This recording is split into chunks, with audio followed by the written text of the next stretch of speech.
Welcome back to NUICfootball.com. My name is Kyle Kampmeyer. I'm your host, and let's get ready to kick off the 2023 football season.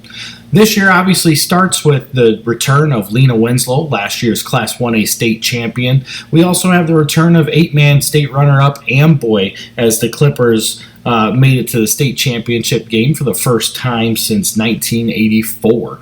We have a couple other teams that should see themselves within the state rankings across 8-man, Class 1A, and Class 3A to start the season when the AP polls come out later this week. And at the same time, we expect a much closer spread of teams within the NUIC conference as we get ready to kick off here. With that, we'll break down our games and matchups and see what we have to look forward to. Our podcast is brought to you by Leamon's Ambulance Service. We always plan for the expected, but sometimes we need a plan for the unexpected. Leamon's has been serving the Stevenson and Joe Daviess County since 1869. Call someone you can trust in your time of need. Call Leamon's Ambulance Service.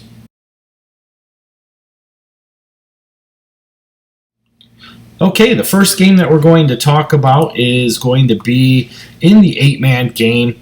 It's going to feature a pair of teams that are state ranked to start the year, in Amboy, who's ranked number 1, and Unity Christian, who comes in and they are definitely ranked in the top 10. If I remember correctly, they sit at number 7. So, one of the things that we got to look forward to is these two teams did not meet up last year. Amboy was a state runner-up, while Unity Christian lost in the quarterfinals, one round ahead of where they would have met up with Amboy in the playoff run. Amboy returns all of their starters with the exception of one player, Tucker Lindemeyer, who graduated.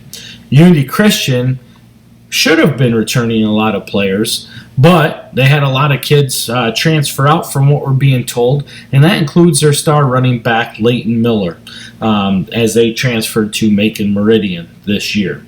So while this game was looking to be featured as a large game between state championship or state-ranked teams, it doesn't appear that Unity Christian may match up to the level that they would have had they not lost everybody.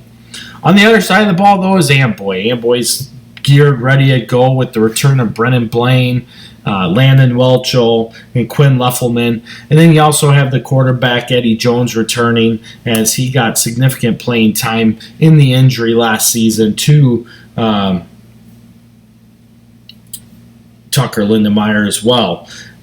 With that, you take a look at what to expect out of Amboy. They're going to look to run the ball. They're going to look to throw the ball. They want to be explosive. They're going to run a version of an eye offense, or an eye offense, where you have Leffelman at fullback and Welchel at tailback. Last year, Welchel came on the scene with 1,451 yards rushing, 18 touchdowns. Obviously, Leffelman's picked up 970 yards and 17 touchdowns in his career as well. And then when Eddie Jones came in for those 5 weeks to fill in, he picked up another 223 yards on the ground and 4 touchdowns. At tight end, you're going to see the All-Stater Brennan Blaine. Blaine has 1,883 yards receiving and 33 touchdowns in his career. Expect that to continue moving forward. And as we discussed, you have Eddie Jones, who filled in for quite a bit of time last season due to the Week 4 injury to Lindenmeyer.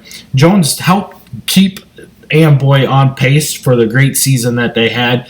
Threw for 547 yards and 10 touchdowns in his time, and he comes back to lead the Amboy offense. So really, a lot of expectations are being placed upon Amboy as we expect them to be right at the top of where they are in the standings.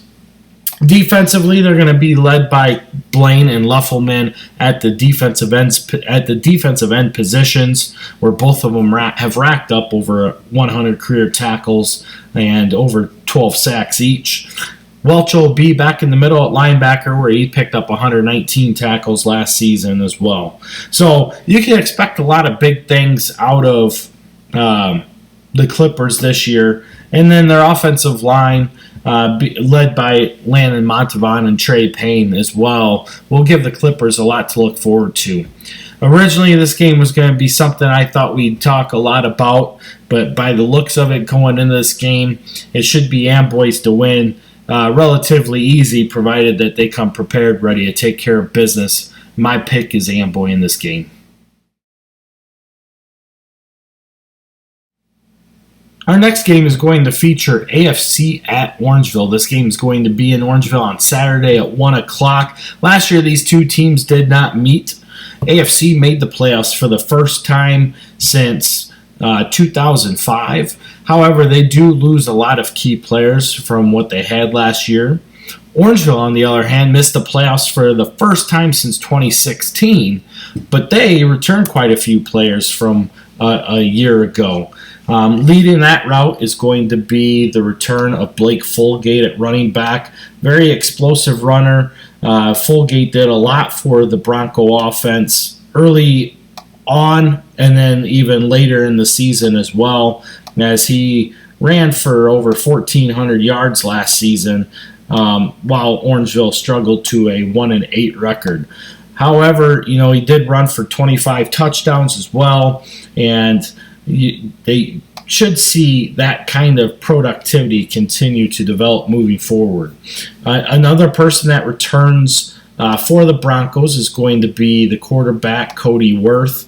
Last year, Worth threw for 394 yards and 4 touchdowns. He also ran for another 94 yards. It was really his first year guiding the Bronco offense, so it didn't go as planned, obviously being 1-8, but they have quite a few guys that can help up front as well, with Gavin Roth coming back as well. So, it's hard to take a look and see what you have. You got Kyle Klepping, Ben Briggs. Some guys that they're excited about are going to be Bowden Gustafson and Blake Tyrell.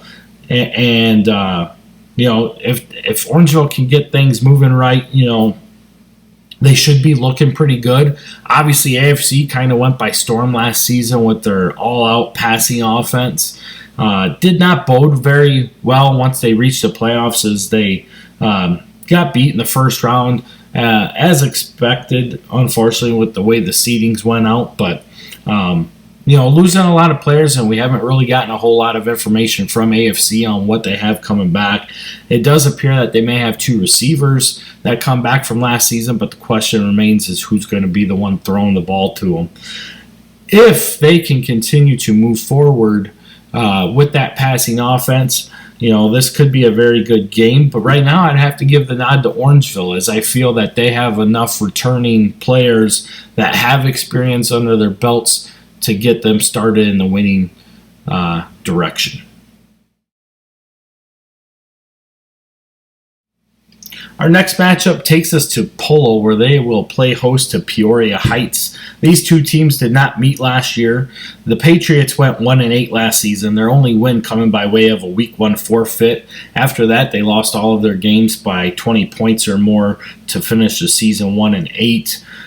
On the other side of things, the Marcos have all-time leading rusher Brock Solto back, among others, and they will be a heavy favorite once again to be competing for a state championship. Last year, their season ended in the semifinals with that miraculous play by West Central as time expired to send the Heat to the state championship game with a 2-point win over Polo.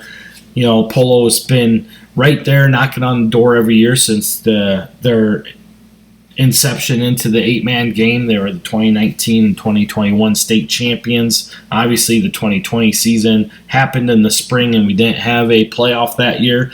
And then they followed up with another semifinal run. This year, we can expect a lot of the same. Soto is closing in on 4,000 yards rushing in his career. He should probably break that within the first game of the year, considering that he's only 111 yards away. He also has 63 touchdowns under his belt, so a lot to look forward lot to look forward to there from Soto as we get the season kicked off and underway. Dilo Fernandez is another guy that we can expect to see get a lot of minutes and a lot of playing time at the running back position. Last year he kind of spurned onto the scene in the running back position after the injury to Avery Grenoble. Picked up 525 yards with 5 touchdowns in the process. On the receiving side of the ball, Soto is actually their leading receiver coming back with 292 yards and 3 touchdowns. But don't expect him to be, throwing or catching many balls this year as they plan to utilize him at the quarterback position in a similar fashion that you saw from Decatur Lutheran last year as well, and what Polo did later in the season by shifting Soto to that quarterback position. You can definitely expect that moving forward. On the other hand, he did complete 50% of his passes for 202 yards and 4 touchdowns, and defensively, he is also their leading tackler coming back with 129 career tackles. And then you can also expect Dilo Fernandez to also help spark plug that as well. Couple other guys that you can see breaking in are going to be Gage Legee, Jacob Monaco, and Nathan Yingling and Noah Dewey as well, to help give the Marcos some experience and depth on what we expect to be a relatively good season. In this game here, obviously it's not going to go to the plan that Peoria Heights may want it to. I really feel that Polo is going to run away very quick in this one.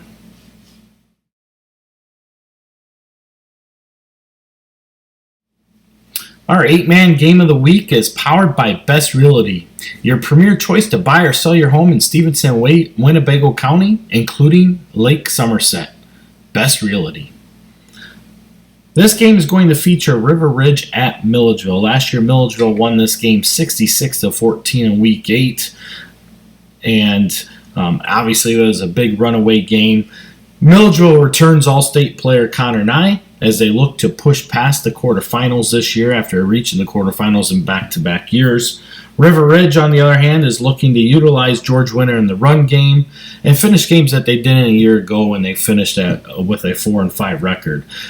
Coach Nicholas felt that there was a couple games that they let get away late in the games that they shouldn't have, and had they not let those games get away, they could have seen themselves in the playoffs as well, and he wants to correct that moving forward. Looking at what both teams have coming back rushing-wise, Connor Nye is the leading rusher returning for Milledgeville with 1,315 yards rushing and 23 touchdowns in his career.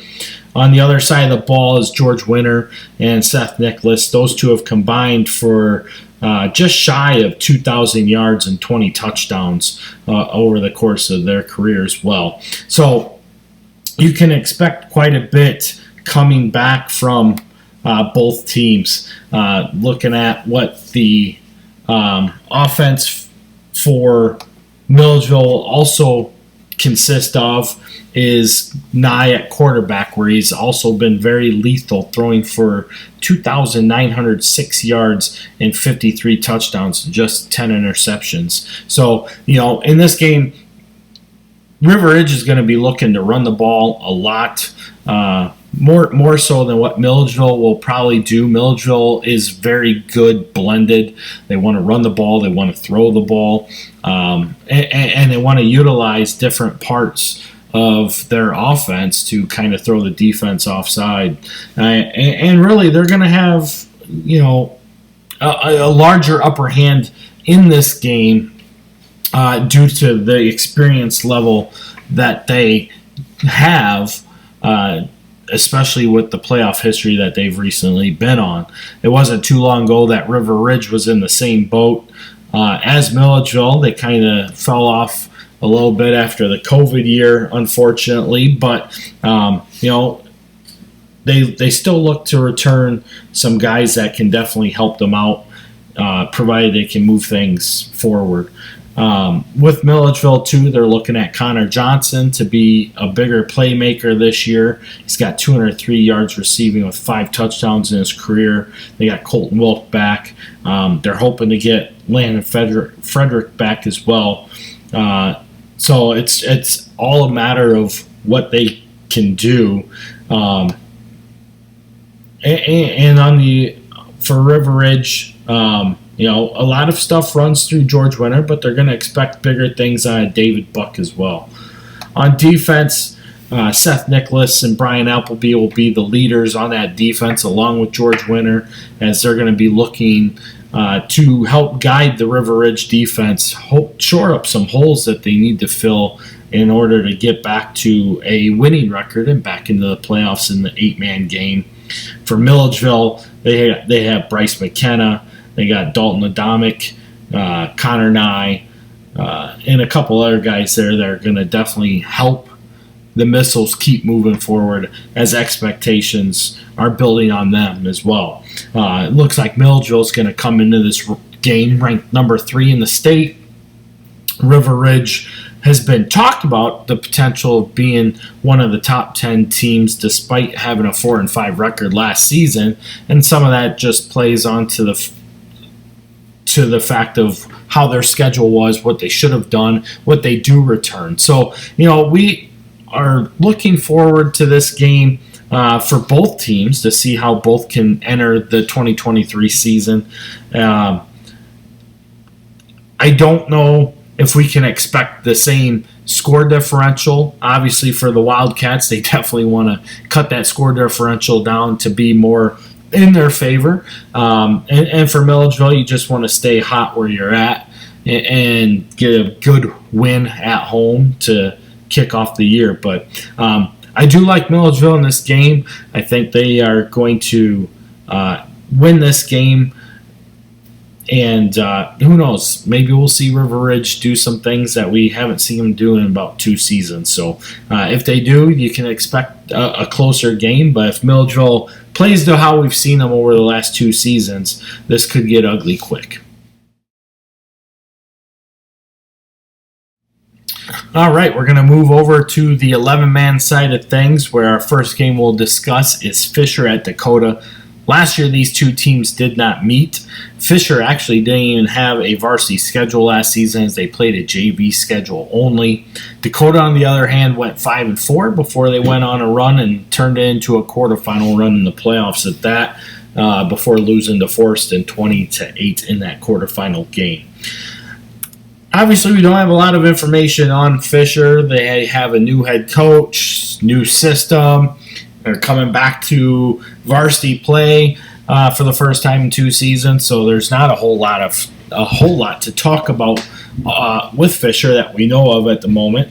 But with Dakota, they're going to be going through some changes as well. Obviously, there's been a lot of talk with former head coach Dan Sheets being arrested for child pornography and unauthorized videotaping, which has been documented throughout the local newspapers here.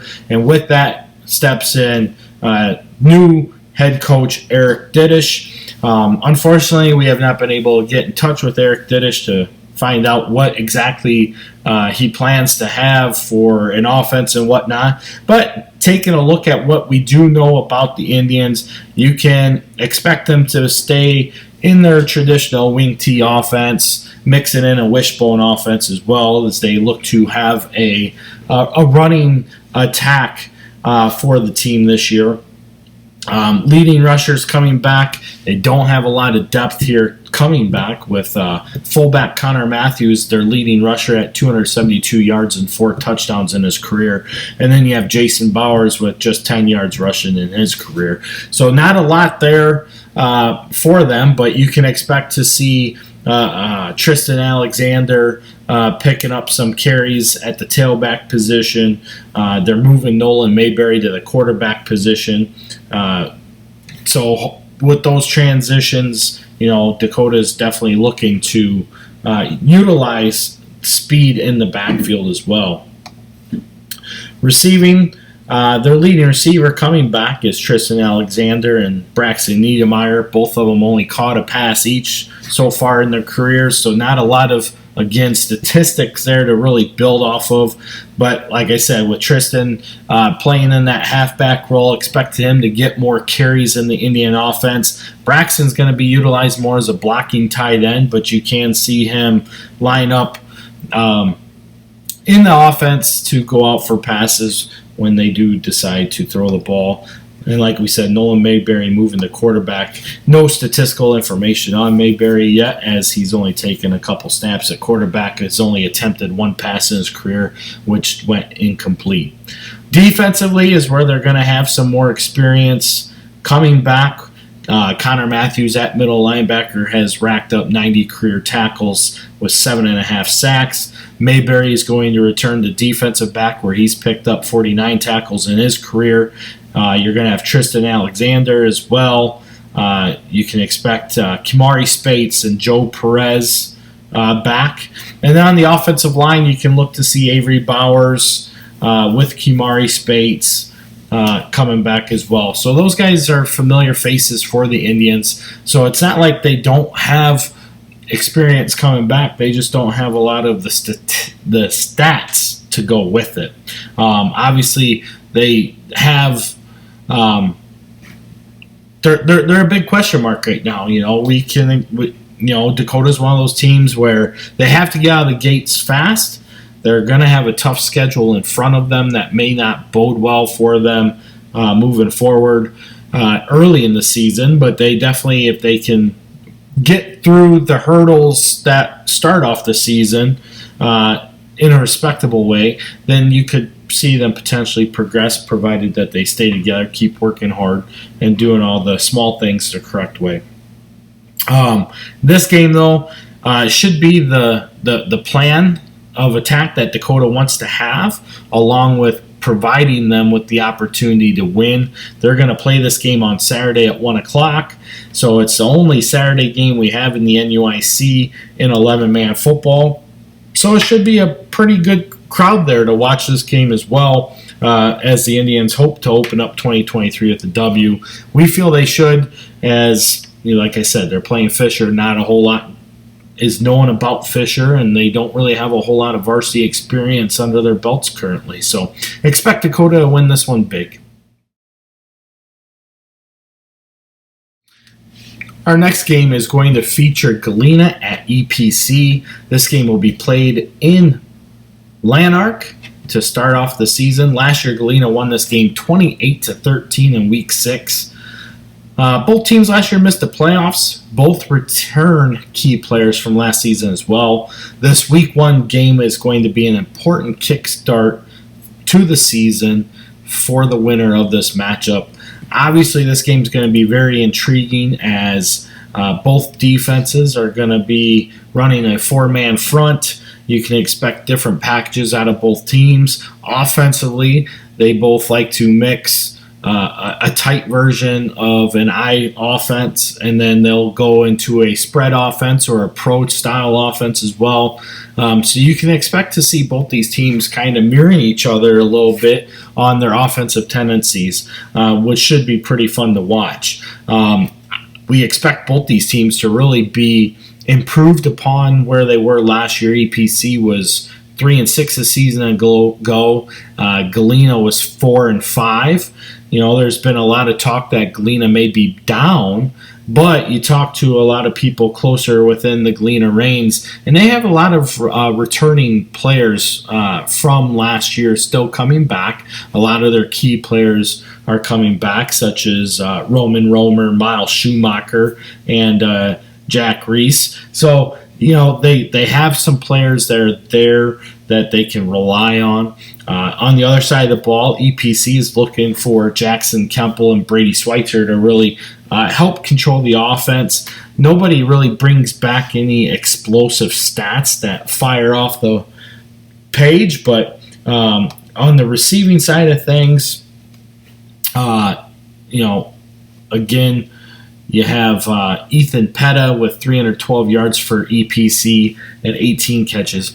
Brady Schweitzer with 379 yards receiving and a touchdown on 30 receptions, returning for the Wildcats. Galena again has Reese and Romer coming back. Those two have combined for just over 300 career yards receiving and 4 touchdowns. So again, there's experience there, but there's not a lot of statistical history there either. That's kind of what makes this game intriguing, because we can see both of these teams with the potential to play a fast style of game, along with working on the physicality up front, and then playing more of a pro style or spread style offense on top of that.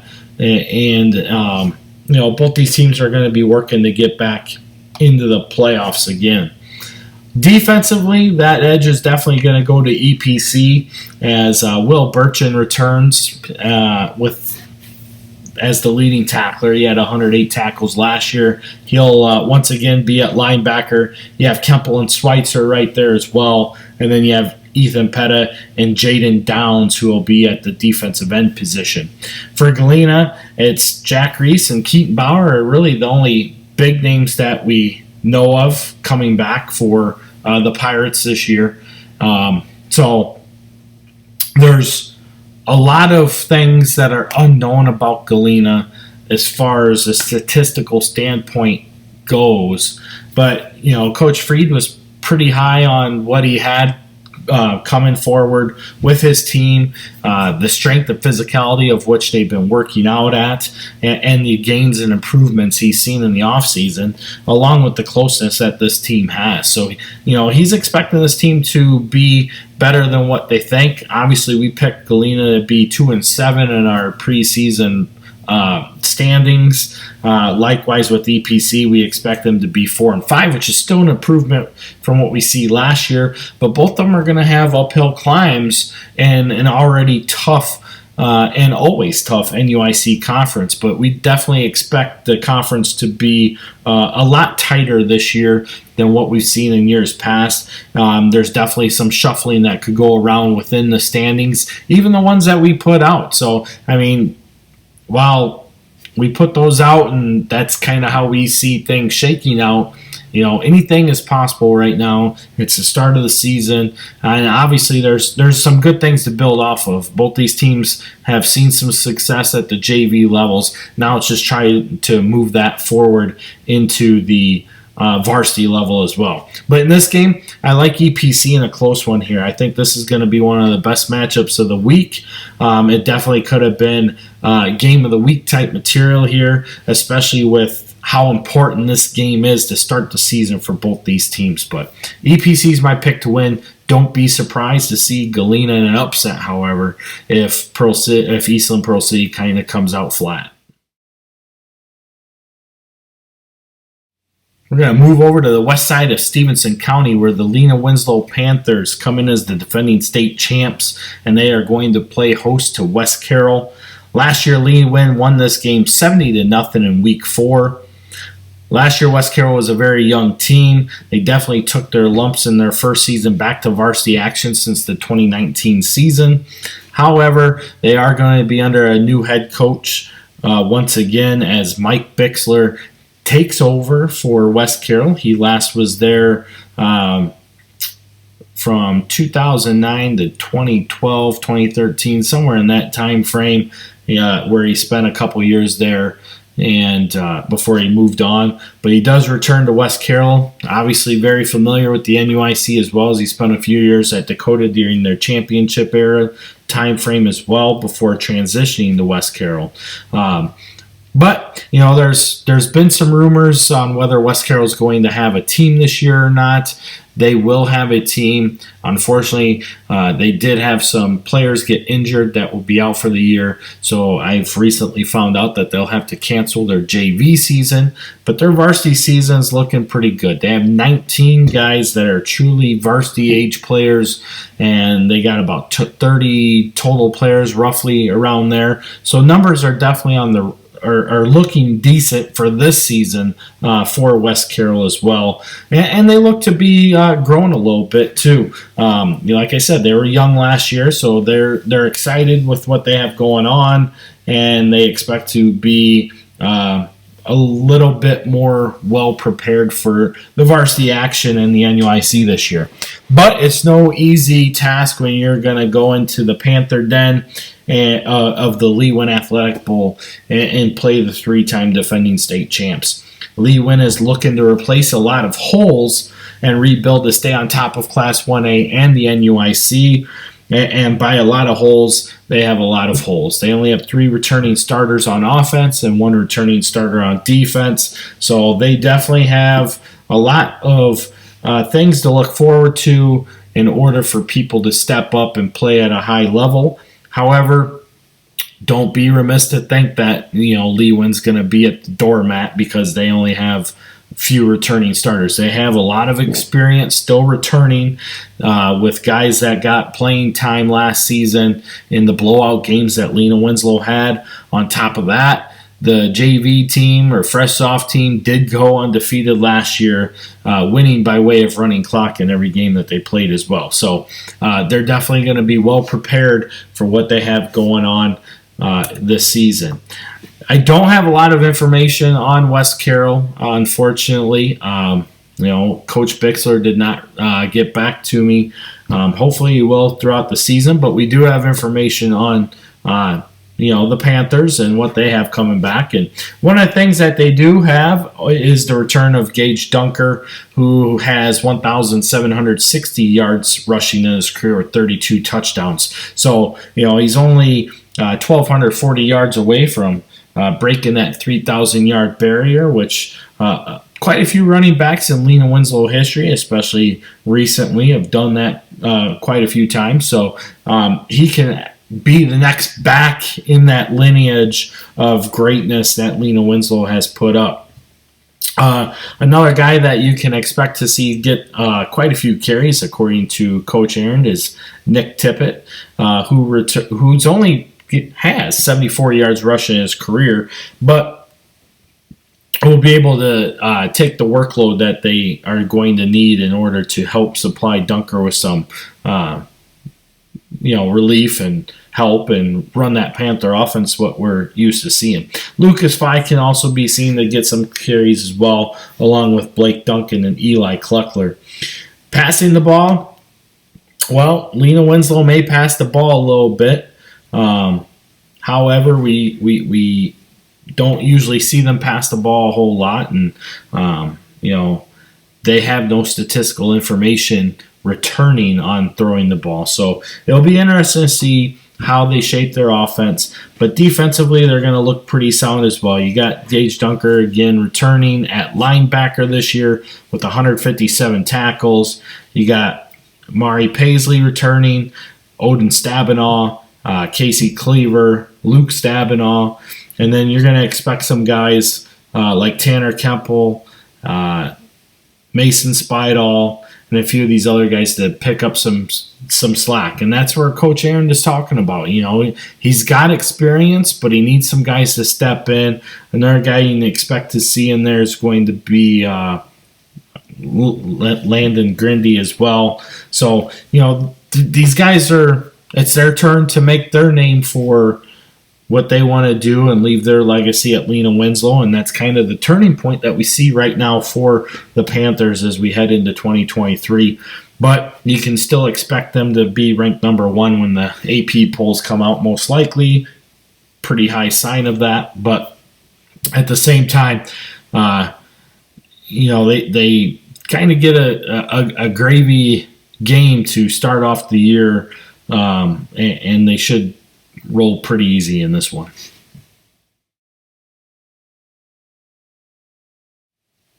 Our next game we're going to take a look at is Stockton at Du-Pec.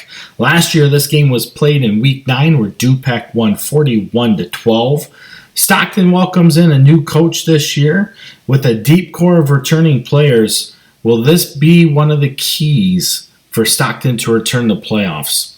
Well, that's one of the biggest questions that Blackhawks face as we move into the 2023 season. There's a lot of excitement around Stockton this year. There's a lot of people that are buying into the hype, and there's a lot of hype getting generated. This team is definitely one of the teams that's on my to-watch list as well, as we hear about the things that Stockton is doing, the changes to their weight program, their strength and conditioning that they've been doing with the addition of Randy Ashe to the staff under the new coaching staff, and with Coach Sean Downey there. Obviously, you have the keys that built EPC football now guiding the Stockton Blackhawks. So it'll be interesting to see how they transition that. Obviously, Stockton was 3-6 a season ago, so it's going to need to have some large improvements in order for them to be at the level to be breaking into the playoffs, especially in the stronghold of the NUIC. But there's a lot of opportunity there for the Blackhawks to do that. One of those opportunities, obviously, is going to be looming right in front of them here as we go into week 1 with Du-Pec, one of the front runners. A lot of coaches see expecting to compete for the conference title. Obviously, on paper, Du-Pec looks to be on a collision course with Lena Winslow once again for that conference title, and many see them towards the top of the NUIC once again. And when you take a look at Du-Pec, obviously you take a look at returning quarterback Cooper Hoffman. Hoffman threw for 992 yards and 14 touchdowns a season ago. Likewise, on the ground side of the game, he picked up 354 yards rushing with another 4 touchdowns. So there's definitely a dual threat opportunity there with Hoffman at quarterback.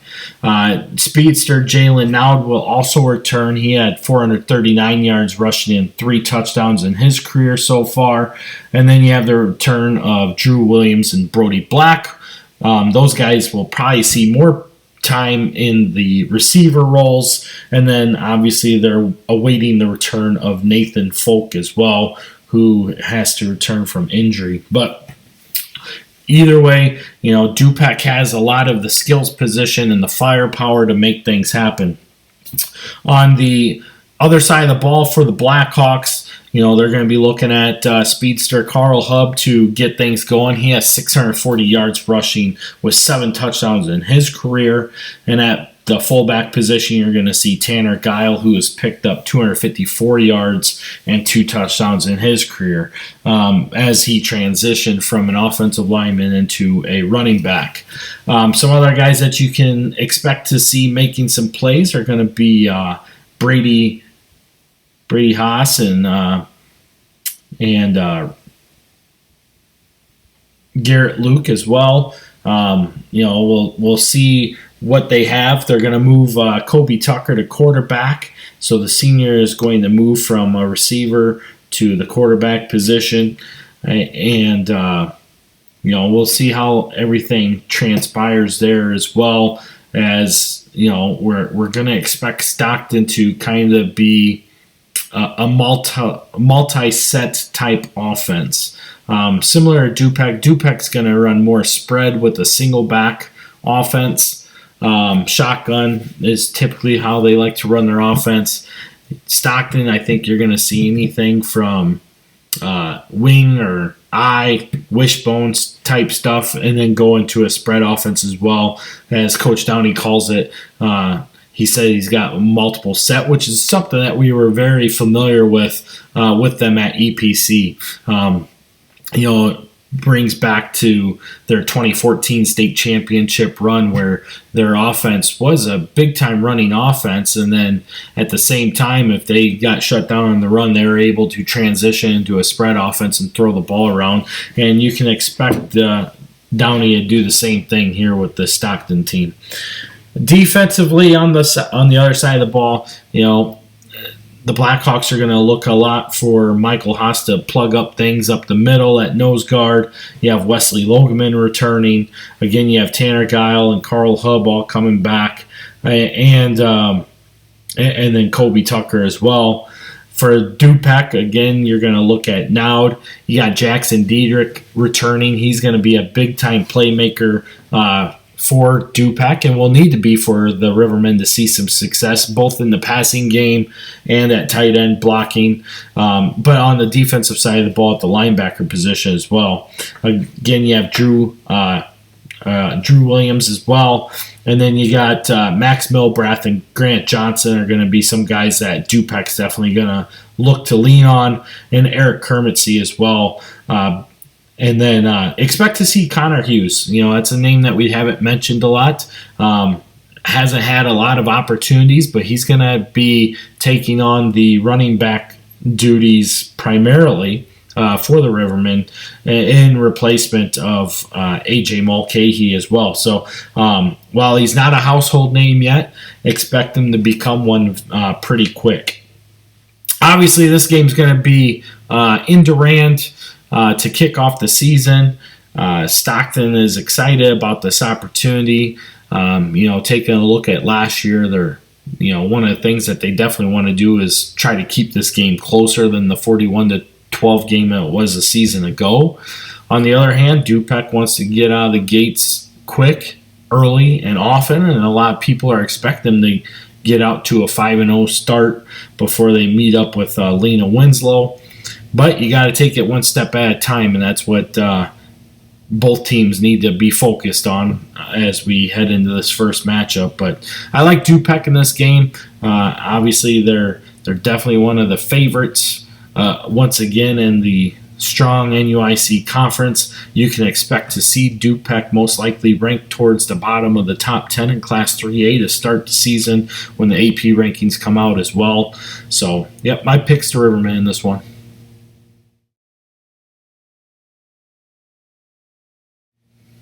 Our NUIC Game of the Week is powered by Best Realty, your premier choice to buy or sell your home in Stevenson and Winnebago County, including Lake Somerset. Best Realty. This game is going to feature Fulton at Forreston. Last year, Fulton won this game 30-28 in Week 7 in a back-and-forth affair. This game is going to feature two teams that will most likely show up in the state rankings to open up the season, or what should be state-ranked teams to begin with anyway. Forreston gutted out an injury-plagued season a year ago to reach the semifinals. Fulton last season relied on inexperienced seniors to get to the quarters for the second year in a row. Now they come forward with a youth movement, and they hope to stay on task with what they've built up over the last couple seasons. What can you not say about this game? Forreston knows going to come out. They're going to run their double wing offense. They're going to play a 4-3 style defense. And Fulton's going to run multiple sets. They're going to look to go tight. They'll look to go spread. They're going to find different ways to try to create holes in the defense and move the ball downfield. Defensively, you can expect to see Fulton in a 4-man front. Most likely they'll shift into a 4-4, maybe even a 4-5, depending on what the offense does, considering that Forreston's going to look to run the ball. But there could be a surprise there. Forreston did hint at the fact that they have a sophomore quarterback, Brady Gill, who is the son of one of the assistant coaches, Nick Gill. And Nick happens to hold the Forreston record for passing yards in a career, and they might be able to unleash the gun, so to speak, to allow Brady to be more of a passer this year. But we'll see how that transitions. Obviously, in the backfield, Forreston's going to return quite a bit, and I really don't see Forreston coming too far away from what they do, and that's running that double wing offense in a fast-paced affair as well, especially when you have Caleb Sanders returning, who has 1,313 yards and 18 touchdowns in his career. You have Micah Nelson also coming back, who has 687 yards rushing in his career with 8 touchdowns, had just over 500 yards last year before he got injured and missed the final 7 games of the Forreston football season. So with that, you hope that everything goes good for Micah in the return, and so far in the offseason, everything looks to be kosher there. On top of that, Coach Keenan Jack, he's also going to expect Owen Mulder, Evan Bettner, and Alex Raya to help change things up as well and keep things going. And then, he's also mentioned guys like Cohen Kirchner and Dane Setterstrom being able to provide some depth for the Cardinals as well. For Fulton, their leading rusher is a guy who wasn't even on their team last year in senior A.J. Boardman. He has 381 yards rushing in his career, and they will most likely utilize him at a running back position. But they also have Jimmy Crimmins as well. And then you can expect to see Dom Kramer transition to quarterback. On the receiving side of things, that's where it's going to get very interesting for the Steamers, as Coach Patrick Lohr has one of the best receivers in the state returning in Balin Damoff. Damoff has 972 yards receiving and 13 touchdowns in his career. The receiver stands 6'6", has good speed, great hands, can go up and get anything. And then you have the return of Trevor Theismann as well, who had 27 yards receiving last year. Unfortunately, he had an injury that took him out of the game, or out of the season last year in Week 4 during that game. So,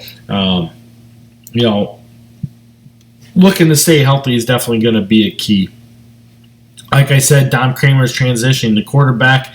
In his career, he's thrown 3 passes, completed all 3 for 29 yards and a touchdown. But, one of the wrinkles that they could also put into play here is the fact that they do have Boardman in the backfield. And at West Carroll, he was a quarterback where he threw for 448 yards and 3 touchdowns as well. Not saying that it will happen, but, there's definitely a possibility, and the way that Coach Lohr runs his offense, you can never count anything out as well, especially because he likes to run multiple sets, do different things. Defensively, for the Cardinals, they're going to be led by Nelson and Sanders. You also have Zach Schumann coming back. Mulder, you got Ethan Blocker on both the offensive and defensive lines as well. And then, like I said, you got Alex Raya back as well. For Fulton, again, it's going to be Damoff, who has 108 tackles in his career, returning at the cornerback position. Dom Kramer's definitely going to be one of the guys to look to, along with Trevor Theismann, who will return to the defensive backfield. And then you got Jimmy Crimmins as well. Up the middle. So, while, as Coach Lohr puts it, this is a very young Fulton team with a lot of inexperience, especially in comparison to what the Forreston Cardinals look like. It'll be interesting to see because, Fulton does a great job of getting their kids prepared. Obviously, they've had 3 consecutive years of high-quality football that now the incoming seniors were freshmen on that team during the COVID year. So all they've known is success. All the juniors have known is success. The freshmen and sophomores, all they've seen are the predecessors above them have success. So with that, naturally, success continues to breed that success, and with that kind of experience, hard work, and determination, that's what Coach Lohr is hopefully relying on to help move these guys forward. So this is definitely going to be an interesting game. Coach Lohr was telling me, he goes, we've won each of the last 2 seasons, but they split at the varsity level, but they won both at the JV level. So it'll be interesting to see. But every year the games have been close. So this game is definitely one of those games that you would hope to see later in the season. But at the same time, it's going to happen right now, right out of the gates, and it's kind of a big game. But at the same time, it'll give these guys a cornerstone on where they are and what to expect moving forward. In this game, though, I do have Forreston picked as the winner, as I feel that their experience and what they have coming back is definitely going to help propel them forward.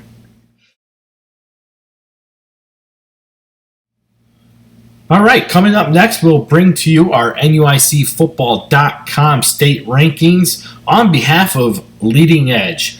If you need to raise funds for new uniforms, tournament expenses, equipment, and more, look no further. Brandon Sharp at Leading Edge makes it easy for you and your team to have a fun and competitive way to raise funds for your program.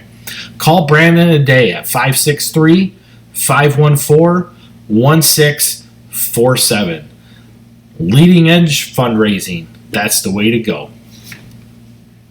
All right, so with that, we'll bring you our NUICfootball.com 8-man state rankings as our panel put them together to open up the year. And at number 1 are the Amboy Clippers. The state runner-up gets the nod for the number 1 seed to start the year. At number 2 are the Polo Marcos, who come out of the exact same division. And likewise, number 3 are the Milledgeville Missiles. So the North 2 is definitely ran by those 3 teams, as expected will be again. Those 3 teams happen to come in ranked 1, 2, and 3, especially with the amount of guys that they return. At number 4 is St. Thomas More. At number 5 are the Ridgewood Spartans, another team that could have a state championship pedigree underneath their belts. Number 6 are the defending state champions, the West Central Heat. They do return 7 of their 16 starters from a season ago, so definitely no slacks in what they've done since their inception in 8-man football. At number 7 is Decatur Unity Christian. Number 8 is Milford Cisna Park. Number 9 is Pawnee. And rounding out the top 10 are the Hiawatha Hawks. Also receiving votes were West Prairie and South Beloit. Our Class 1A state rankings opens up with Lena Winslow at number 1. Number 2 are the Forreston Cardinals. Camp Point Central, last year's state runner-up, comes in at number 3. Dropping into Class 1A this year is Belleville Althoff Catholic. They open up the state rankings in our NUICfootball.com poll at number 4. Number 5 are the Fulton Steamers. At number 6 are the Marquette Crusaders. Number 7 is Anawan Weathersfield. And number 8, Greenfield Northwestern. Number 9 are the Tuscola Warriors, and rounding out the top 10 are the Dakota Indians. Teams also receiving votes were St. Bede, Chicago Hope, GCMS, Route Catholic, Morrison, and Rockford Lutheran. Our Class 2A poll opens up with number 1 at Maroa Forsyth. Number 2 is one of their rivals in the Sangamo Conference, the Athens Warriors. Coming at number 3 are the Rock Ridge Rockets. Number 4 is Seneca. Number 5 is last year's state runner-up Tri-Valley. And number 6 is last year's state champion St. Teresa. Coming at number 7 is Bloomington Central Catholic. At number 8 is BHRA. Number 9 is Marion Central Catholic. And number 10 is Ridgeview Lexington. Other teams that received votes were Knoxville, Winnebago, Johnston City, Mater Dei, and Quincy Notre Dame. And finally, our Class 3A state rankings open up with Princeton at number 1. Number 2 is Byron. Number 3 is last year's state runner-up Williamsville. Number 4 is Montini Catholic. Number 5 is Stillman Valley. Number 6 is Tolono Unity. Number 7 is Wilmington. Number 8 is Prairie Central. Number 9 are the Rivermen of Du-Pec. And number 10 is Reed Custer. Other teams that received votes were Mount Carmel, Eureka, and Genoa Kingston. We'd like to give another shout out to one of our newest sponsors, Diedrich Epoxy Flooring. Serving Northern Illinois and Southern Wisconsin, they are happy to come to you for your epoxy needs. Give them a call today at 815-239-1158 for your free estimate.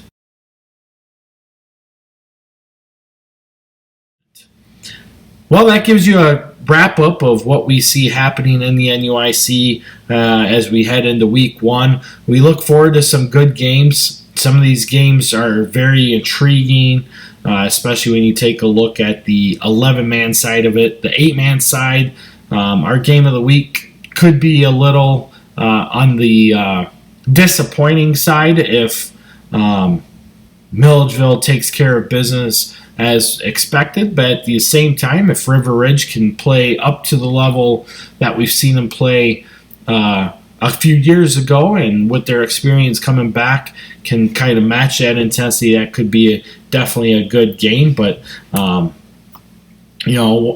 games that we definitely look forward to are Galena EPC coming out of the blocks. That's a big game there. Stockton and Du-Pec could definitely add some intrigue.